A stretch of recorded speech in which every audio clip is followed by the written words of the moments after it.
नमस्ते दोस्तों, आज मैं आपको अनुपात के सवाल सिखाऊंगा और ये सभी सवाल एसएससी सीजीएल के एग्जाम में पूछे गए हैं। तो चलिए स्टार्ट करते हैं। पहला सवाल है, 960 रुपए के लाभ को ए तथा बी में 1/3 अनुपात 1/5 के अनुपात में बांटा गया है, उनके लाभों का अंतर क्या होगा। देखो, ए और बी ये दो व्यक्ति हैं।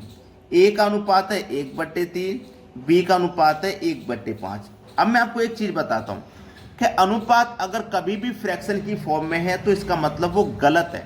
आप उसे सही करिए। सही कैसे करेंगे?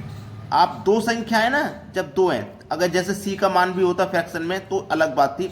जब केवल दो ही संख्या तो इस तरीके से आप क्रॉस मल्टीप्लाई करो। 5 एकम 5, 3 एकम 3, हो गया सही। 5:3। और वैसे सही करने का तरीका है कि नीचे वाली संख्याओं को एलसीएम लें। 3 और 5 का एलसीएम आएगा 15। 3 से 5 को काटो, 5 बार में कटेगा भाई। 3 से 15 5 बार में कटेगा, 5 का गुना 1 से करेंगे 5। 5 से 15 को काटेंगे, 3 बार में कटेगा, 3 का गुना 1 से करेंगे 3 आ गया। सही फॉर्म समझ में आ गई। अब देखिएगा, उनके पास टोटल योग है 960 रुपए का टोटल योग, तो अनुपात का योग कितना होगा? 5 और 3 8। इस योग में अनुपात के योग से डिवाइड कर दो, ये चला जाएगा 12×8 = 96 और 1 0 120 बार में चला जाएगा। उनके लाभों का अंतर हमसे पूछा है, तो या तो आप 120 का गुना 5 में करें और 3 में करें, फिर उनका अंतर करें। उससे सरल तरीका है कि आप अनुपात में ही अंतर कर लें डायरेक्ट। ठीक है, अनुपात में ही आप 120 का गुना 2 से करो, 120 का गुना 2 से करो तो कितना जाएगा? 240। तो उनके लाभों का जो अंतर होगा वो 240 होगा और 240 मिलेगा आपको यहाँ डी ऑप्शन में। ये इस सवाल का बिल्कुल सही जवाब है। समझ में आ गया है। अब देखते हैं अगला प्रश्न। अगला प्रश्न है, 7,800 रुपये राम, श्याम तथा मोहन के बीच 6, 9, 12 के विलोमानुपात में बांटने पर मोहन को कितनी राशि प्राप्त होगी। राम, श्याम और मोहन 6, 9, 12 का अनुपात है। यही तो है 6, 9, 12 का। अब उसने एक जो बात कही थी उसे मत भूलना, विलोमानुपात कहा है। विलोमानुपात, तो इस विलोमानुपात का मतलब क्या है कि आप इसे बांटेंगे एक के फ्रैक्शन में, यानी कि ये फ्रैक्शन में आ जाएगा। विलोमानुपात का मतलब है उल्टा, तो आपने इसको उल्टा कर लिया। अब मैंने क्या कहा था कि फ्रैक्शन में कभी भी अनुपात दिया गया है तो वो सही नहीं है, उसको सही करेंगे। तो सही कैसे करते हैं? नीचे वाली संख्याओं का एलसीएम लेते हैं। एलसीएम आएगा 36। 6, 9, 12 का एलसीएम 36। 6 से घटाओ 36 को, 6 बार में कटेगा 6 एकम 6, 9 चौक 36, 4 बार में कटा 4 एकम 4, 12 3 36, 3 बार में कटा 3 एकम 3। अब ये आ गया इनका सही अनुपात। ठीक है, राम, श्याम, मोहन का ये सही अनुपात आ गया। हमारे पास जो योग है वो 7,800 का है, तो अनुपात का भी योग करो। 6, 4, 10 और 3 13, 13 6 78 और ये 2 0, यानी कि 600 बार में कट गया। मोहन को कितनी राशि प्राप्त होगी? मोहन का अनुपात 3 है, तो 600 का गुना 3 से कर दो तो मोहन को राशि प्राप्त होगी 1800। पहला ऑप्शन हो जाएगा सवाल का सही जवाब। अब देखते हैं अगला प्रश्न। अगला प्रश्न है, यदि 2a बराबर 3b बराबर 4c हो तो abc का अनुपात क्या होगा, ये पूछा है। देखना ध्यान से इसको कैसे किया जाएगा। जब ये बराबर में संख्याएं हो इस तरीके से, तो इसका मतलब क्या है? a, b और c, ये 3 व्यक्ति तो हैं।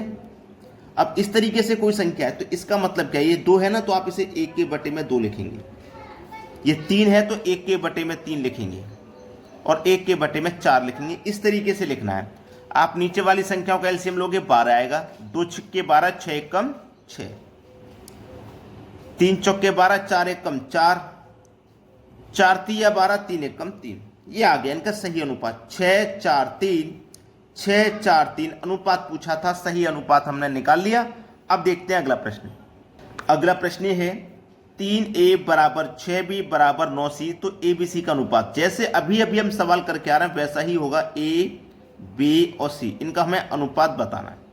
ठीक है, अनुपात बताना है।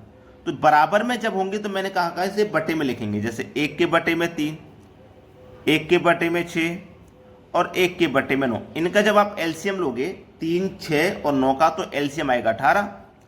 3 से 18 6 बार में कटेगा, 6 एकम 6। ठीक है, चलिए 6 3 18, 3 एकम 3, 9 दूनी 18, 2 बार में कटा तो 2 एकम 2। ठीक है, 6 3 2 किस अनुपात में भैया? 6 3 2, 6 3 2 बी ऑप्शन हो जाएगा आपके सवाल का बिल्कुल सही जवाब। समझ में आ गया है। अब देखते हैं अगला सवाल। अगला प्रश्न है, यदि 6a बराबर 11b बराबर 7c हो तो ए बी सी का मान क्या है। देखो वैसे ही होगा जैसे अभी अभी हम करके आना है, क्योंकि ये सवाल भी बिल्कुल वैसा ही है। ए बी सी हमें बताना है। तो इस तरीके से कोई संख्या हो तो हम इसे फ्रैक्शन में लिखेंगे 1 के बटे में, यानी कि 1 के बटे में 6, 1 के बटे में 11, 1 के बटे में 7। नीचे वाली संख्याओं का हमें क्या करना होगा, एलसीएम लेना होगा। नीचे वाली संख्याओं का एलसीएम 6, 7 और 11 का जब मैं एलसीएम लूंगा तो बहुत बड़ा आएगा।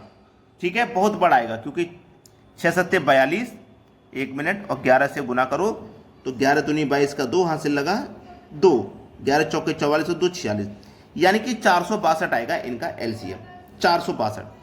अब 6 से मैं 462 को कटाऊं तो कितनी बार में कटेगा, 6 7 42, 4 बच्चे के बाद 6 7 42, 77 बार में कटेगा। 11 से घटाऊं, 11 चौके 44, 2 बचेगा 22, 11 दूनी 22, तो ये 42 बार में कटा। 7 से घटाऊं, 7 6 42, 4 बच्चे के बाद 7 6 42, तो ये 66 बार में कटा। 77 42 और 66, 77 42 66, बी ऑप्शन हो जाएगा सवाल का बिल्कुल सही आंसर। अब देखते हैं अगला प्रश्न। अगला प्रश्न है, यदि 5a बराबर 12b बराबर 13c है तो ए बी सी का अनुपात बताइए। ए बी और सी का हमें अनुपात बताना है। तो ये फ्रैक्शन में लिखेंगे इसको, 1 के बटे में 5, 1 के बटे में 12 और 1 के बटे में 13। अब इनका हमें सबसे पहले एलसीएम लेना है। तो देखो ये लगातार संख्या है, तो इनका जो हमें क्या करना पड़ेगा, मल्टीपल लेना पड़ेगा। दोनों संख्याओं को मल्टीप्लाई करेंगे, लगातार संख्या है तो उनका मल्टीप्लाई ही उनका एलसीएम होता है। ठीक है, मैं इसको करने का अगर आपको दूसरा तरीका बता दूं तो बेस्ट रहेगा। इसको करने का अगर मैं आपको एक और तरीका बता दूं बेस्ट वाला, तो वो सही है। एलसीएम लेने से बच जाएंगे आप, क्योंकि बड़ी संख्या आएंगी। देखो कैसे, मुझे ए का निकालना है, ए वाला छिपा लेना है, इसको छिपा लीजिए, इससे कोई मतलब नहीं। जब ए का निकालना तो ए वाले से मतलब नहीं, इन दोनों का मल्टीप्लाई करेंगे। 12 13 का मल्टीप्लाई होता है 156। बी वाला निकालना है, बी वाले से कोई मतलब नहीं, 13 का और 5 का मल्टीप्लाई, 13 पंजे 65। सी वाला निकालना, सी वाले से कोई मतलब नहीं, इनका गुना करो, 12 पंजे 60, आंसर आ गया 156, 65 और 60, 156 65 60, सी ऑप्शन बिल्कुल सही है। अगर मैं इनका एलसीएम निकाल के करता जैसे अभी तक मैं आपको बताता आ रहा हूं, तो आंसर तो फिर भी यही आएगा, लेकिन प्रोसेस लंबा हो जाएगा क्योंकि एलसीएम बड़ा आ रहा है। और मैंने एलसीएम वाला तरीका भी बता दिया और ये तरीका भी मैंने बता दिया, जो आसान लगे आप उससे करिए। चलिए अब देखते हैं अगला सवाल। अगला सवाल है, 1 के बटे में 3 गुने ए बराबर 1 के बटे में 4 गुने बी बराबर 1 के बटे में 5 गुने सी हो तो ए बी सी का मान बताना है। ए बी सी का हमको मान बताना है। ये सवाल आया था एमबीए के एग्जाम में। देखो इस तरीके से गुने में संख्या हो तो आपको करना क्या है, करना क्या है, कुछ नहीं। करना क्या है, कुछ नहीं, क्योंकि सवाल का आंसर तो आपके सामने है। ए बी सी लिख लिया। ए का मान कितना, 3, बी का 4, सी का 5, सवाल खत्म हो गया। कुछ नहीं करना, इसीलिए तो मैं कह रहा था कुछ नहीं करना। 3 4 5 बिल्कुल सही जवाब। अब देखते हैं अगला प्रश्न। अगला सवाल, ए के बटे में 4 बराबर बी के बटे में 5 बराबर सी के बटे में 6 बराबर डी के बटे में 8। तो हमसे ए बी सी और डी पूछा है। आपको क्या करना है, फिर से वही करूंगा, कुछ नहीं करना। क्या करना है, कुछ नहीं करना, क्योंकि ए का मान 4 है, बी का मान 5 है, सी का मान 6 है और डी का मान 8 है। बस हो गया आंसर। 4 5 6 8, 4 5 6 8 दिया गया है आंसर। कुछ करना थोड़ी ना है। बच्चे डर जाते हैं, भाई इतनी ऐसी ऐसी संख्या दे दी और इतना बड़ा पूछ लिया। कुछ करना ही नहीं होता इन सवालों में, लेकिन लाइक जरूर करना होता है भाई। वीडियो को लाइक और शेयर जरूर करिए, इतना काम जरूर करिए। ठीक है दोस्तों, धन्यवाद।